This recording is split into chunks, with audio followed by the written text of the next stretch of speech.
सभी मित्रों को नमस्कार। मार्केट की बात करते हैं, शेयर बाजार की बात करेंगे, steel authority of India limited के बारे में बात करते हैं, सेल के बारे में बात करेंगे। पब्लिक सेक्टर कंपनी है ये और मेटल सेक्टर से रिलेटेड कंपनी है। शेयर में आज तेजी देखने को मिल रही है। स्टॉक 4 से 5% तेज हो गया है, 129 के आसपास पहुंच गया है। इसी के बारे में बात करते हैं। और इंट्राडे में तो आज अच्छी खासी तेजी है। पूरे साल भर की बात करते हैं तो फ्लैट रिटर्न है, जो हाई है 144.20 का है, लो है 99 का। और पिछले 3-4 साल की बात करते हैं तो एक तेजी बनी थी इसमें भी। स्टॉक 50 रुपीज के नीचे से बढ़कर 50 से नीचे था। 22 में ये 60 रुपीज के आसपास था और उससे पहले 2021 में 50 के आसपास था।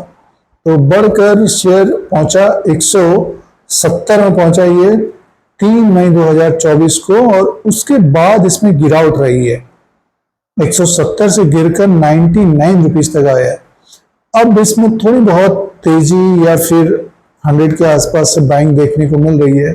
आज भी ये ऊपर की तरफ आ गया तो 128 129 के आसपास आ गया।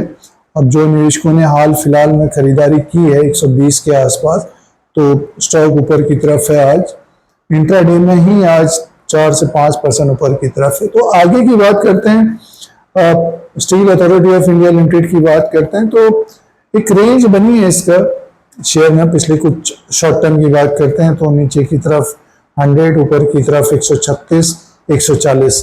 तो ये जो रैली बनी है ऊपर की तरफ जो शेयर जा सकता है, 134 को ये ब्रेक करता है तो 137 140 तक जाता हुआ दिखाई दे सकता है। अभी हाल फिलहाल में ये 22 जुलाई 2025 को 135 रुपया 90 पैसा 136 में था।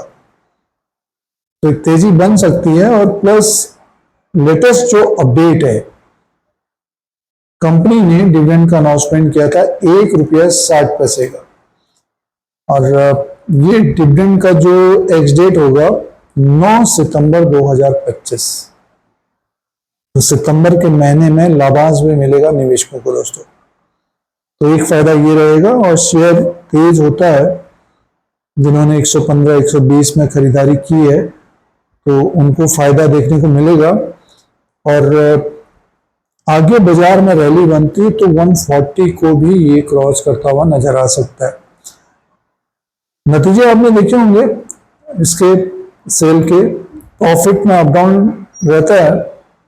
और नंबर्स इसके बात करते हैं तो कंपनी का जो रेवेन्यू की बात करते हैं तो कंपनी का जो रेवेन्यू रहता है वो 26,084 करोड़ का लास्ट क्वार्टर में था। और कंपनी का जो प्रॉफिट था 745 करोड़ का था। प्रॉफिट में अप डाउन काफी है।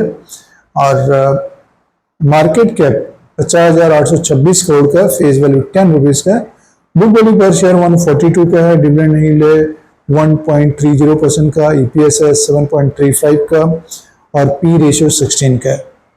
तो वैल्यूएशन के हिसाब से देखते हैं तो अपने बुक वैल्यू के नीचे कारोबार कर रहा है। बट बड़ी तेजी देखने को नहीं मिली है अब पिछले 1-1.5 साल के अंदर सेल में। और आगे ग्रोथ की संभावना रहेगी तो सेल का स्टॉक भी तेज होता हुआ दिखाई दे सकता है, समय लगता है। और डिविडेंड थोड़ा बहुत मिलता ही है, जैसे कि अभी मिल रहा है। तो निवेशकों को क्या करना चाहिए? देखिए, जो निवेशकों ने अपने पोर्टफोलियो में रखा है या ऊपर की तरफ लिया है तो डिविडेंड लें। एक्स डेट के बाद आप सेल भी कर सकते हैं। 1 रुपया 60 पैसे का डिविडेंड है, जिसकी एक्स डेट है 9 सितंबर 2025। इसके बाद आप सेल भी करेंगे तब भी डिविडेंड मिलेगा। स्टॉक ऊपर की तरफ होता है, आपके शेयर प्राइस का जो जहां पर खरीदा है उसके ऊपर होता है, तो अपने अनुसार देखें क्या करना है। फिलहाल इंट्राडे में आज तेज हुआ है, ये 130 तक पहुंच गया है।